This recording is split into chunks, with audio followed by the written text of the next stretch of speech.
Karthik, thank you so much once again for making time and being here with us. I think this is a topic that we have here to discuss today, something that a lot of folks in the community, in the audience, and myself included, are very excited to talk about and understand from you. Given your journey through all of these different consumer products that you had an opportunity to touch and shape throughout your Yeah, career.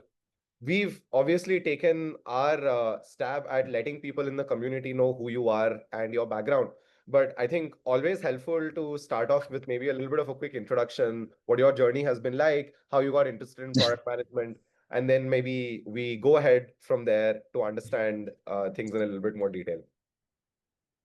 absolutely. I think hey, thanks, Rohit, and thanks for having me. And it's a great honor and trying to share my learnings, whatever I have had through my career, right? So, so to just give a brief like overview about my career, right? So I started as a developer in 2005. Then after 4 years of working, I did my MBA and I joined Sprinkler as the eighth employee of the company, where we started supporting the marketing and customer support teams across multiple enterprises.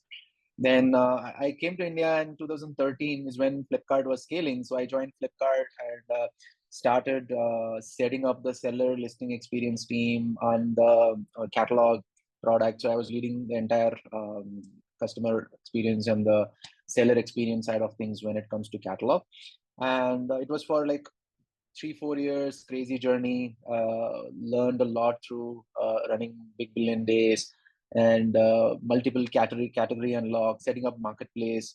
So it was a crazy learning in the 4 years, and then I joined LinkedIn to set up their trust and safety team in India. So it was kind of the first product manager to join this team, setting this team from scratch. Where I had an opportunity to manage the trust and safety for all core products like feed, jobs, ads, and everything for LinkedIn. Um, and after that, I joined Walmart International because it's a unique opportunity where leading the products for international markets, Canada, Mexico, and Chile. So it's a great opportunity because each market was in their own growth trajectory. Like Mexico was in 10 to 100, Canada was in 1 to 10, and Chile was in 0 to 1. And each market had its own dynamics. So understanding that and building products for that is a very kind of a unique experience for me. And knowing the customers was a pretty awesome experience. And after that, so Lalit and we all worked together at Flipkart. So I joined Grow in 2021 when COVID kicked in. And that was kind of a hyperscale phase for Grow from 21 to 24, 25, right? So where I initially started setting up the platforms for Grow, because from day one itself, we thought we will be a multi-business or a multi-vertical fintech company, right? That means abstracting the platforms and building platforms for scale, and how do we structure the onboarding experience? Those are all like key for us. And I started setting it up, and then we started setting up a payments arm, right? So that's when I started taking over the GrowPay as the payments arm, working closely with NPCI, getting the TPAP license for us, and then getting the payment aggregator license for us, etc. And then post that, we actually started setting up credit. So I moved and started setting up credit as a business. So overall, it's kind of a lot of new business in a regulated space, and closely working with multiple regulators and like enabling like frictionless product for the customers at the same time, right? So that's been a great learning experience for me. And so now on to AI space. So let's see what comes up. No, thank you so much. Absolutely brilliant. And I mean, I think most of us here have been users of probably all of the different products that you had a chance to work on at Awesome. different points of time, which is absolutely like fantastic.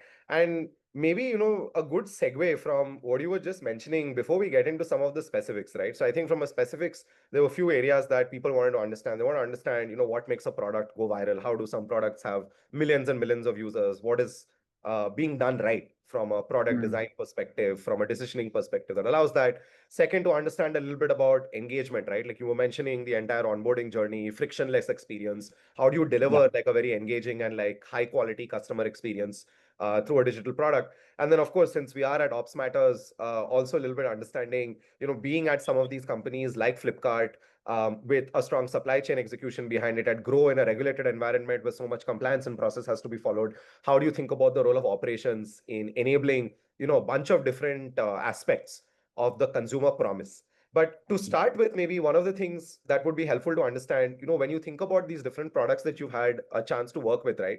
How does one go about, what is at a very high level, from a 20,000 feet view, what is the process of developing Mm-hmm. like a digital consumer product look like? Why do you think about designing a product in a certain way? Are there some frameworks that people can broadly keep in mind, just to Absolutely. ground the rest of the conversation before you dive into specifics? Absolutely. I think one thing what we generally do, right? So especially any product that we build, of course, it has to have two major lenses, right? So one is, okay, it has to have a customer pain point. It has to solve a key customer pain point. The customer can be like an end user or an ops team or like an enterprise customer. So whoever it is, but at the end of the day, it has to solve the customer pain point. The second lens is around the business opportunity. So for each product that we build, like what is the opportunity that it is unlocking for us? So that is the other aspect that we look at. So generally, we lean on to like a structured product discovery, right? So for example, we speak to customers or we do some kind of hypothesis testing. We do some experiments. So one example I can show you to tell you is how can we quickly move on to a decision making without writing a single piece of code, because engineering bandwidth is at scarcity like always, right? So how can we ensure Yes. that we are able to reach to a decision point faster? So at Walmart, so apparels category team, when I was leading merchandising, apparels category team wanted to test a plugin for TrueFit. TrueFit actually maps the size of the user across various brand. Like we did a painted door test where we actually introduced a button on the product page of the apparel, right? So where there is no backend, it's just a button, and then people just click on it, and then we will see the intent of the user, like how many users are clicking on it, right? Sure, sure. So just to understand, like what is the demand for such a product. So that is one example. So one thing what I generally use as a framework for building is jobs to be done. Like whenever I was building an onboarding product or a seller listing product or a catalog, right? At the end of the day, users are coming to get some jobs done. So I think now I've changed my internet, so I think it should be a better. So one thing I have noticed is so jobs to be done is one, like identify why the customer is in the platform and what is the pain point that they are trying to solve using your platform. So that's one key aspect. The second one is I am a very big fan of this play to win strategy, like understanding like what is the market opportunity which we are going towards and where are we going to play and how are we going to win and our right to win. So it actually enforces some kind of a trade-off, telling that okay, hey, this is what we are going to go towards and where are we going to play, actually makes you think and say, hey, these are all the things which you need to remove and this is the narrow segment which we are going to focus. And this is a proper business opportunity, and then we are trying to map it to the product landscape, telling that okay, hey, this is how we are going to win. It is a good segue into that execution approach. Okay, these are all the things that we are going to do to win this particular segment. And also right to win for me is more of a reflection, like what are all our strengths and how can we use our strengths to gain an unfair advantage in the market. So that's the approach which I use to bridge the Sure. business and the other one. And then finally, if you go into the deeper execution aspects, right? So OKRs play a major role, and there is a thought process that OKRs should be quarterly. And even I have noticed a lot of startups also go into this quarterly OKR approach, which takes a lot of time. I generally push for a monthly OKR approach where because in early stage you have to pivot a lot.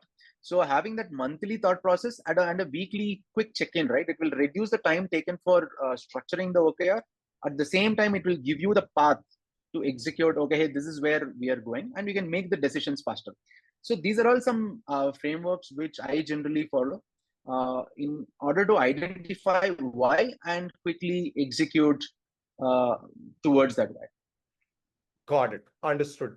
And just thinking about the different aspects that you want to have in a product that you're building, I think that's a great segue to move into our first sort of like core subject matter discussion, right? Which is to try and understand, what really makes a consumer product go viral, all of these different elements that people think about in terms of growth loops, network effects. How do you sort of design a product to function, right, in some of these capabilities? Would Mm-hmm. also love to understand from you, what are the different sort of like mechanics that have proven sort of like effective, that in the different roles that you've done to try and drive some of these growth loops and make things go viral. So I think that'd be a great So starting. yeah, so one thing what I have learned is, see, virality is generally not uh, hoped for, right? When you are actually designing and building the product, you need to build for the virality and growth loops, right? So one thing I can quote you is LinkedIn as one of the best example, right? So when they actually built the product, they built with that growth loop, like adding your address book itself is a great viral measure where you just are actually pushing the user, and then as the network increases, that's the value that they are going to gain, right? So and people are going to add value faster. So that's the, like, taking them to the aha moment is something which is the fastest approach, right? And then fast track this acquisition and engagement, like growth loops is greater than funnel, right? It's kind of, for me, it's some of the parts, right? While you have acquisition and other stages in the user journey, like how can you unlock those stages faster, right? So for example, uh, let me take grow as an example, right? So how can you onboard the users faster, and how can you take them to the value faster, right? And second, let's take WhatsApp as an example, right? So for example, like there are like replies, how can you pull people back to the products so that actually they can engage better, right? And I think one of the biggest aspects, at least with respect to social product, is the networks, right? Having like-minded people or having people to add value is one. And when it comes to like e-commerce kind of the products, right? So I feel selection has been like a greater network puller, and having the right selection at the right price has been a great lever for getting the viral loop kick in, right? So I think identifying what the user want, again, I'm going back to that thing. So when you are building a social product, and whenever the user comes in, like what value you want to add, because each social product will have a different use case. Like LinkedIn has a professional use case, and Facebook and Instagram might be like more of fun and entertainment use cases. So how can you build a product and bring in that virality and the value that they can get in a faster way is what I have noticed. And when you think about the overall strategies that I have noticed, right? So basically, you need to instrument that loop. So when the user comes in, like what is the best way for them to instrument, right? What is the best way for them to unlock that virality?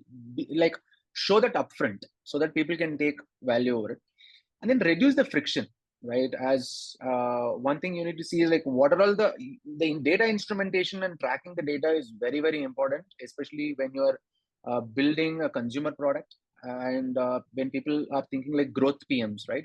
So growth PMs should obsess over the data, and then they should prune and they should reduce the friction at every point so that people are moving to the next stage faster. And the third one I have noticed is clustering the users. Say instead of growing and spreading yourself too thin, right? Maybe like there can be one place like LinkedIn focused more on professionals because it's the proper cluster. And even when you start thinking about e-commerce product, right? You start in a cluster where you can actually kick that flywheel off and then move from there. So that has been the approach that I have noticed, which has helped in the growth viral loops. Got it. Understood. And maybe the other thing that I also wanted to understand, you said something very importantly right now, which is about, looking at the data, understanding where and why customers are maybe getting stuck in the sort of journey in the process. Any thoughts on Mm-hmm. how you can go about doing that? Like, how does one measure sort of like, success, failure, try to diagnose these aspects of where are the different points where I can reduce friction, right? Like maybe that one additional login page should be reduced, or that one additional sort of like data entry aspect, if you can pull that from the back end rather than requiring the customer to say upload something like a bank statement, right, and rather do an account Mm-hmm. aggregator pull, it makes the process easier. So how do you sort of like go about actually diagnosing which are the different parts of the onboarding journey and the user journey Got where it. you might want to make changes?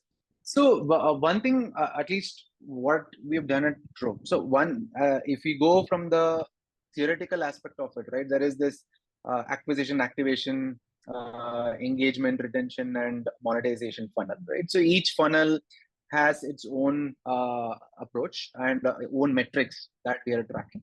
At the same time, somebody should not optimize locally for it. However, looking at it holistically will help them to have a broader view. One is, for example, at LinkedIn, we used to have like a engaged users as the overall metric, which actually brought in the like daily or weekly engaged users is one which we have, which brings the all five stages together. So, and to answer your question on how to identify the and prune the state structures, right? So, one thing what I have noticed, especially at Grow, right, one of the biggest things that we bet on was bringing in new users onto the platform, because investment has been kind of people were kind of skeptical and afraid of investing, and how can we bring the major investment? I think we have done that well, because we actually made it very very simple for them. So one thing is, you only we intentionally removed a lot of things for the users so that they can focus on what is that need to be done at that point in time. So for example, instead of overcomplicating and throwing in three options on a page, we were we were okay to have multiple steps, but each step should be what is it, atomic in nature. Right, Like, right. you should know what needs to be done at that step and what success means for completing that step. So while it might sound counterintuitive where we have introduced more steps, but it has actually helped us when where people know that okay, at each step this is the action I need to take and this is the success or the failure. And to add to that, so it has also helped us in uh, giving very contextual support responses to the customer, because each page we know what are all the failures that will happen and what are all the actions or the steps the customers should make. So while pruning is one, sometimes adding and making it more atomic also is a step where people can actually use. At the end of the day, as I mentioned, customers should know like what they are doing so that they can move to the next step. Got it. Understood. And on the topic of virality and this experience piece, maybe just the last question before moving on to the next section is, how do you measure, right? Is there a way to, Mm, for example, tell if a product is about to inflect, right? Are there mm, certain things that you notice in either downloads, in user behavior, in social media chatter about the product, so on and so forth, which can give the product team, the growth team some indications that, hey, we're really, really about to take off, or we're seeing those early signs that we're about to go viral. I've always got been it. curious to understand, when and how the people who are building viral products get to know that our product is going to go viral. That'd be super interesting to get your take on. Got it. Got it. So as we know, like there are like different stages in the funnel, right? So acquisition is one major step where which segment we are acquiring, because at the end of the day, the cost of acquisition is very, very key for us. So that is one of the major guardrail. And what is like efficient users we need to acquire, like what kind of users we are acquiring. So that's the major measurement for the acquisition as a. The next one is activation, like time to value is one of the major thing that I would measure and say that if the user comes in, like how soon they are able to download or sign up to a particular product. And also that this is where the aha moment comes into play when it comes to grow, where people are actually going to their stocks and say they are creating a watch list for them. So those are all some of the and then the engagement aspect of it, like that's where the DAO, MAU, the active users comes into play, and it should not be make it more value driven rather than making it addictive. So, for example, LinkedIn, the value driven is because their content is something where people find value. In Grow, the way they invest and what kind of stocks they are able to search. So those are all some of the value that they are able to show, and seeing the right information for every stock is a value. So those are all some of the value which gives you the engagement, which actually say, show that, okay, what is the depth of engagement and what is the breadth of engagement that they. And then retention is how people are coming onto the platform. So one thing, if you still are bringing in people through coupons, then that means it's the product has not cracked, right? That means people should come organically for the value. Maybe through, you can drive a lot of these engagement levers, but people should come organically and try to take the value, and they should be able to bring more users onto this. And the final part is monetization. I think all these things, in my opinion, can be a freemium approach. And then once you see a lot of users, and make the users unlock and move to the monetization approach rather than pushing monetization, or make monetization as a part of the product itself.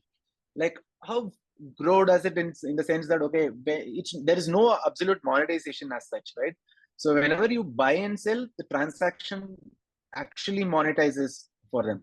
So transaction is the value, and the value actually is monetizing for the organization. So that way they are keeping the product free for the user. So those are all some of the things. And somewhere we need to bring all these 5 stages together and measure, right? So as I mentioned, like a weekly engaged user. So we actually at LinkedIn, we used to measure contributors. Like contributors are people who actually post content, and who actually are commenting on the post. So we actually measure that. That actually encompasses all these 5 metrics, and that metric should show the growth rather than measuring at each stage. You are measuring one holistic metric, which is, if it is growing, that actually shows that, okay, hey, your multiple stages of your acquisition and the growth funnel is working. So that's how I tend to measure for the any consumer product. Got it. Understood. Super helpful. And I think that gives a lot of perspective, especially what you said at the very end, right? On thinking about how you can take certain metrics which represents the funnel more holistically. It gives you a better idea of not just the volume, but also the quality of interactions and users that you're ultimately getting on your platform. And you briefly touched upon some of the more late funnel aspects like retention, etc. as well. Maybe starting to dive a little bit deeper into this. I mean, we're all Mm-hmm. seeing so many of these consumer products today, which are scaling very, very virally, right? I think AI companions has been one. There's so much that's happening on short form content, right? But we also hear these things that, hey, like day 30 retention is like less than 1%, day 60 retention is 1%. Whereas there are many other products which become sort of like a daily use product, right? Like there is some perspective, there is some value or some reason that the customer wants to open it on a regular basis. When they open Mm-hmm. it, they end up also spending some time meaningfully, which then provides you with additional opportunities for say like cross-sell, etc. Maybe if you could tell us a little bit, going specifically into detail, why is engagement important? How do you think about it as a core metric? What are some of the tools or methods that you've seen people Mm-hmm. deploy in different kinds of products across e-commerce, social, etc., that you've seen to try Mm-hmm. and drive engagement, right? Maybe we start with there and then understand a little bit more how engagement leads to retention and why these things are Got it. relevant from the Got it. economics of a startup as well. Got it. So as you rightly pointed out, engagement and the bottom of the funnel is where the economics is going to work, right? So retention and the metrics, the down of the bottom of the funnel is where the economics starts to work out. And generally, this calendar, the to-do list app actually have a lot of acquisition and activation. However, the retention numbers are very low because it's not, people don't come back to that product because there is kind of the resolution kind of an approach that actually takes in. So one thing I always figure out is where people can actually um, build something where the users are already there. Say, for example, I will not build a to-do list app. I would rather be a part of the calendar itself. So that is one approach where I generally see, like, being where the users are has actually helped building. So where we actually keep building more of this like engaging products. And the second one is around hooks, right? What are all the hooks that we can actually bring into the system? One is I can do personalized nudges, right? And personalized nudges help only if it is very, very targeted and if it is focused on what value that it can deliver. Because randomly throwing the nudges is not going to, it will only lead to fatigue. It will not going to lead to any kind of retention, right? And then somewhere we need to actually, whenever there is a, Strava does a very good job in terms of gamifying it, but it is kind of very personalized gamification. It is not kind of a random gamification. So that actually helps in more focused engagement and retention, where it tracks your activity and it nudges you towards a personal goal that you are focused towards, right?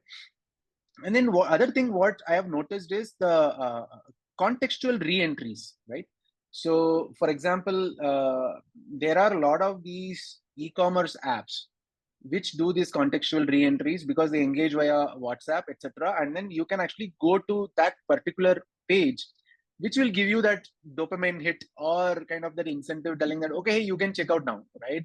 So that is one approach which I have noticed.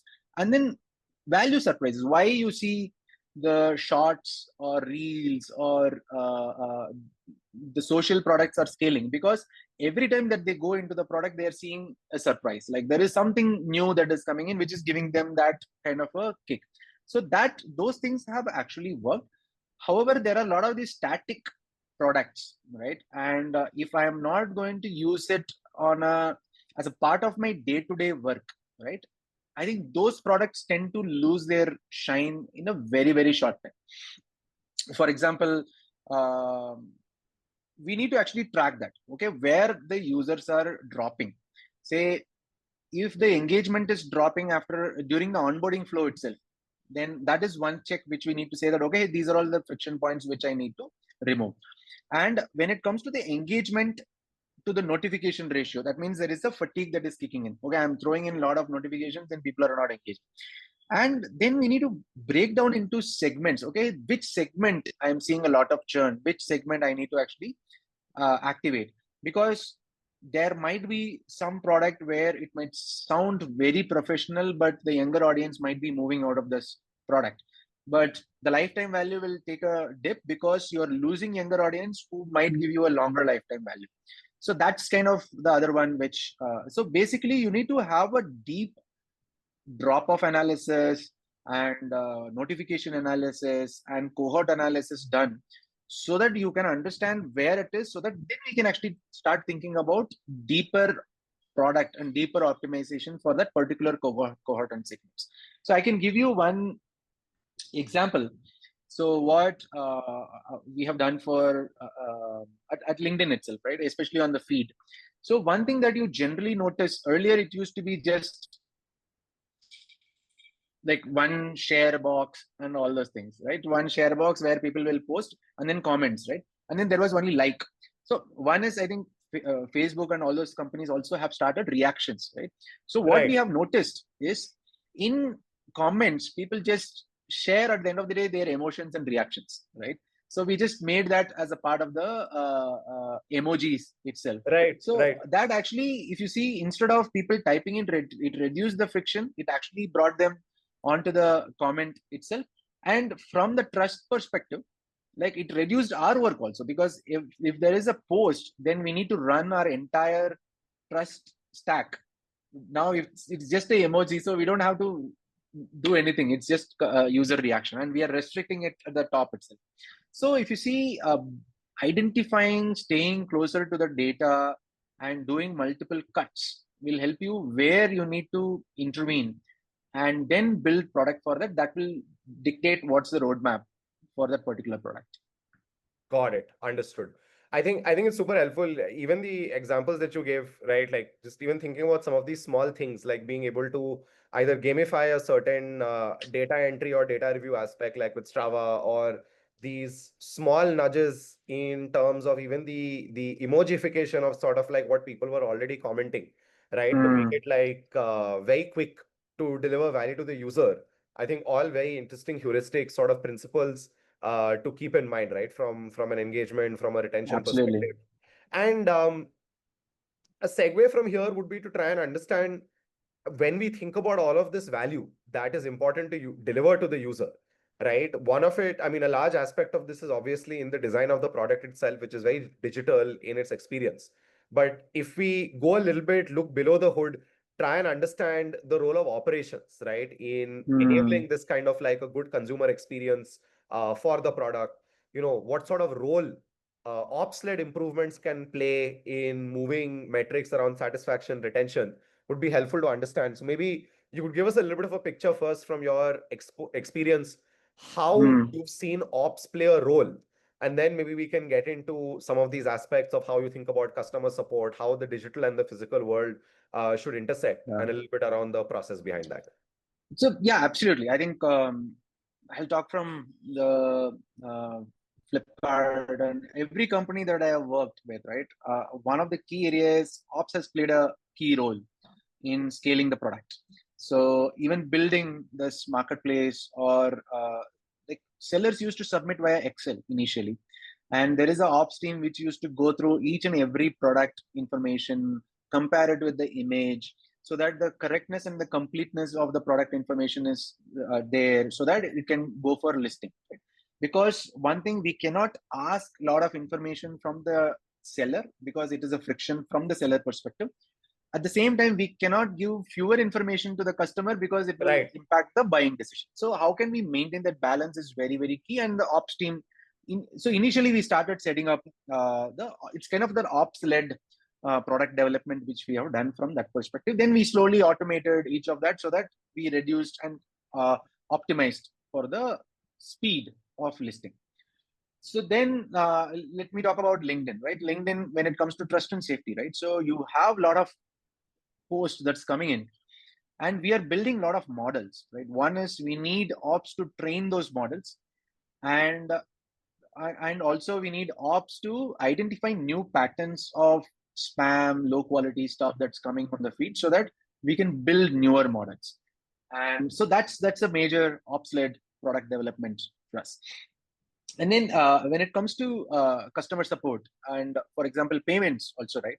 The entire reconciliation at the end of the day is done by payment operations. And when you think about credit, right, there is a risk operations where risk team actually goes through the customer data and underwrites them. And what is the limits and tenure, what we need to give to. So everywhere where I have worked, one thing I can say is ops has played a real backbone work in order to set the product up, right? So one thing, we start with ops and then we understand the issues and then we try to optimize and fix for that. So that has been one of the biggest challenge. And then the challenge which ops helped us in addressing. And then the second one, even after like building a product, right? Of course, there will be a lot of corner cases, a lot of edge cases, where still we rely on ops, and they have become like a safety net for our product, where anything that falls, they actually help. And the third aspect is there are certain premium customer cohorts, right, where we Right. want to give a white glove treatment, where ops has come into play very, very well, especially when it comes to high HNI customers who are investing, or like a premium badge user at LinkedIn who is posting something, and if he's facing some issue, like what are all the things. So everywhere it has come as a savior for the product team. And whenever we build the product, we always ensure that we build it right. And we also work closely with the operations team, because we ensure that operations and business team and everybody is part of the same pod. So they are in the loop to say that, okay, hey, if these things come, please handle it and build a SOP for that, right? So working closely with the operations team has really helped us in like fast tracking the product, because otherwise we would have waited for a perfect product. Like having the ops team helped us in moving fast, because there are scenarios where ops team would handle. Understood. And I'd also like to touch on one thing, right? So you mentioned it in the previous train of thought itself, right? You spoke about certain things around payments, you spoke about certain things around customer support. Now, nominally, a lot of people would think of these aspects of the business as, say, supporting or enabling functions of the product, not part of the core product experience. But in Mm-hmm. my experience, I mean, especially if you take something like, say, an investing and trading app where payment reliability is so important, Absolutely. ensuring that you make a payment and it goes through without failure is in some ways a product experience also for the customer, right? Similarly, Definitely. I think stuff like KYC when it comes to onboarding onto a new platform, how touchless or how digital it can be, or in the context of e-commerce, being able to process a return very Mm, seamlessly and not having to go through too many steps as a customer. While these may not be part of the front end of the product experience or the core value proposition, if you think of it that way, it also contributes. It's almost like a product surface which sort of like helps drive value. So could you tell us a little bit more about how some of these supporting aspects as well have to be thought of, have to be kept in mind, even when the core product aspect, I mean, you're building a trading absolutely. app, you're building a shopping app, but KYC, support, payments, fulfillment, all of these aspects also become part of the product Mm, manager or the product leader's responsibility yes. and roadmap. See, absolutely, absolutely. One thing, of course, as you rightly mentioned, KYC. Let's take few examples, right? So KYC as a product surface, right? So one, it's about compliance, right? You need to be like absolutely compliant when you are onboarding a customer. And bad KYC flow is a reputational risk for any brand. So when we build an onboarding funnel, right? So we have real time feedback and we have all those things as a part of the product. At the same time, we have a hybrid approach, right? So there is a human in the loop approach where one, they can actually reach out to the customer support because there is a contextual flow which we have built for them to reach out to the customer. And if there is a drop, right, then we can actually reach out to the customers proactively, so that because there is a drop off that is happening, that is more of a acquisition and activation drop for us, and we are actually using ops to re-engage the customer and taking them through the flow. So these two are kind of a major use case from the KYC perspective, both from compliance as well as the engagement aspect of it. So the other aspect when it comes to support, right? So earlier, I think in in like earlier e-commerce avatar, like help links played a key role, and help links and people, whenever product managers used to think about support, they used to push customer support as a button, and they will hide it to ensure and they treat it as a cost center, right? Okay, hey, Right. whenever somebody reaches the customer support, then it is a cost, right? So now as we build, grow, and I also see a lot of new age products, right? They openly give the phone numbers upfront, right? And they use customer support as a lever to build trust with the customer, because they say that okay, we are always available for you, like, and they are not seeing that as a cost center today. They are seeing that as more of a retention driver and NPS driver, right? So that is one of the biggest surface for us. And then when it comes to payments and reliability aspect of it, right? So one is, especially when it comes to investment platform and all those things, money matters and anxiety is very high, because I am investing something, and if the transaction is not complete, I am at the far end of the anxiety spectrum. Then I need to know what happened to my money, right? So Right. then it is whatever contextual help or anything that I give in the app, right? However, there is a need for a human who can come and provide that confidence to the customer, right? So that is very, very important, and that I've noticed firsthand, because I withdraw the money, and if the money has not hit my bank account, then I'm anxious, right? What happened to my money, right? Still, there is a trust gap. So, and when it comes to e-commerce, fulfillment, and other aspects, right? So of course, there is a lot of human involved. There can be like a broken fulfillment. There is somebody who has to be there for the user to reach out. So one is, till now, there has been a mindset where, oh, ops as a customer or cost center kind of a mindset. Now I feel there is a move that is like ops as a product, right? How can I use human and operations as a product where I can use them to re-engage onto the platform?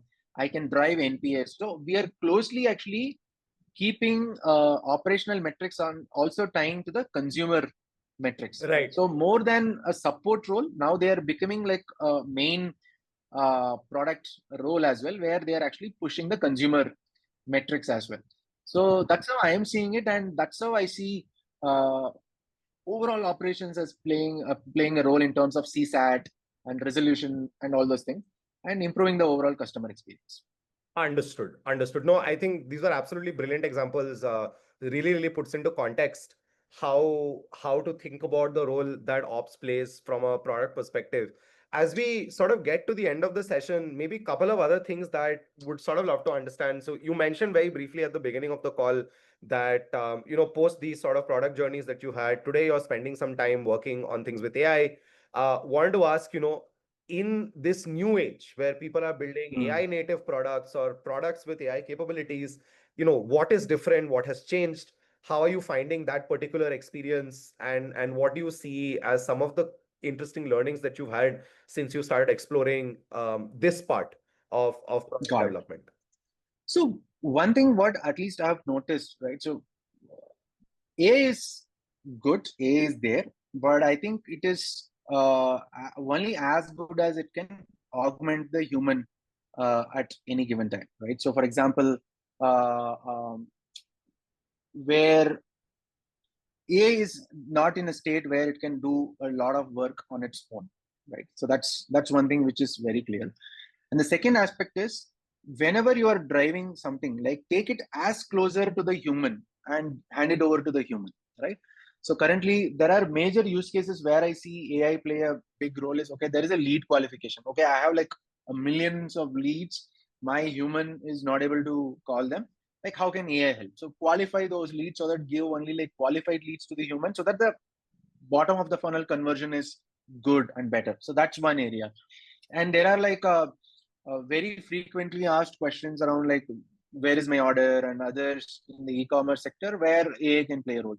So there are places where AI is getting deployed and it is actually doing part of the human work, and then it is actually handing it over to the human. And there are even all the companies and enterprises are comfortable still in human closing the, like the end, like the terminal state should be driven by human, like the closure, etc. So that's one. However, one thing what I'm also noticing is, when you introduce AI as one part of the work only, right? So there is the switching costs are extremely high. So you need to build some part of the jobs to be done, and you need to take over the jobs to be done and make it Right. outcome driven. So that is one thing which I'm noticing it very, very clearly. Like, uh, it's not like a telecom provider where you can charge for a minute pricing, etc. You need to actually have kind of an outcome based approach, because at the end of the day, you are selling agent. It's an agentic workforce which you are selling. And I spoke to a few of the users and the customers where they say they go to AI because it is going to give them like unlimited scale, Right. right? Right. So that's why Right. people go to AI. So that means there is some sort of a job that they expect the AI to do. And like when we are building an AI agent, we need to figure out like what is that job that needs to be done. And the second aspect is, especially if you are building for India, right? And there are infra constraints, right? Because we are relying on Azure, Google, or 11 Labs, or all the other players. So where they all have a seal, right? Unless you give any upfront commitment, they will not be able to provide you a lot of scale, right? How to think from the scalability perspective when you are building an AI agent is a very, very strong question. Anybody who is thinking about building AI, they need to answer this question first, like what are they building and how will they solve for scale, which is what the customers want. They want to solve for that infinite workforce, and how will you solve for it? So that's one addition. Like that's the second point, which I am thinking deeply about. Understood. And before you leave us today, Karthik, any closing thoughts from your side? The product management has become probably one of the most popular career tracks, right? And skill sets that people at various different points in their career are working on, right? I mean, people transition into product after operations experience, people get into it after roles in investing, people come into it from, transition from growth to product. It's like super popular as an opportunity. Yeah, So you've been there, done that in from a product perspective in a way that is like incredibly envious, right? You were there at all of the top companies that were building products sort of in their hyperscale years, whether it was like at Grow, at yeah. Flipkart, LinkedIn. So any advice for aspiring or practicing product managers who are in the community, in the audience? Any thoughts that you'd like to share with So them before we absolutely, close today? absolutely right. So one thing I would say, and at least I notice the product managers who are coming in. So generally, there is more inclination towards okay, hey, I need to have a customer or user facing products, right? Oh, I need to build search, I need to build, or I need to build the product page, etc. However, I think product management is not only the user-facing aspect of it. It is a combination of multiple things, right? So there has to be good tech understanding. Like platform product is understanding the platform is very, very important. Understanding, as I mentioned, understanding operations is very, very important. Because today PhonePe is successful not because of the user experience, it's because of the success rate of transactions that it provides. So whenever you Sure, take sure. PhonePe and do so the product manager who is building that is not only optimizing for the customer experience, they understand the tech stack underneath, and then they are optimizing for the success rate. How can I make the success rate of every transactions high? And as I mentioned, when you are building for logistics or catalog or fulfillment or even customer support, right, you need to have a deeper operational understanding of what are all the activities that the user does so that you can build a product for them and then make them more efficient. And so it's not about automating and replacing humans, because today they are able to serve 100 requests. As you scale, at some point there will be 1,000 requests. So how will you use the same set of people and serve 1,000 requests is something which we need to think about. Like, thinking for scale comes when you are thinking about the operational products. So I think more than customer experience, people should also spend what is under the hood and what are all the other nuances. And there are category product managers who actually optimize for the profitability of a category. They need to Right. understand what that category means, what are all the nuances of a category, how people purchase, etc. So each area requires a deeper thinking, and customer experience is one aspect of it. However, there are other things everybody should focus on. Maybe like pick one, right? If you want to go deeper into technology, there is a platform product manager role which people can look for. Uh, there is a operational or a business product manager role, or so people can choose out of it. And along with product management, hard skills, understand other hard skills around product manager as well, so that you can shape uh, your career better. Got it. Understood. I think with that, we are all out of questions for today. And Karthik, and once again, apologies because there are like internet issues. I think no, no, yeah, I think all good. We were able got it. to cover everything. Thank you so much once again for taking the time, and thank you to the entire Yeah. audience for also taking out the time to join us here on a Sunday morning. And look forward to staying connected, Karthik, and to Yeah, have more definitely, such definitely, Bharat. conversations in the Thank, future as well. thank you so much. Thanks for taking time to listen to me. Thank you so much. Yeah, Awesome. Thank you. awesome. Bye, Thank everyone. you. Have a Bye. great Sunday. Yeah, See you. bye.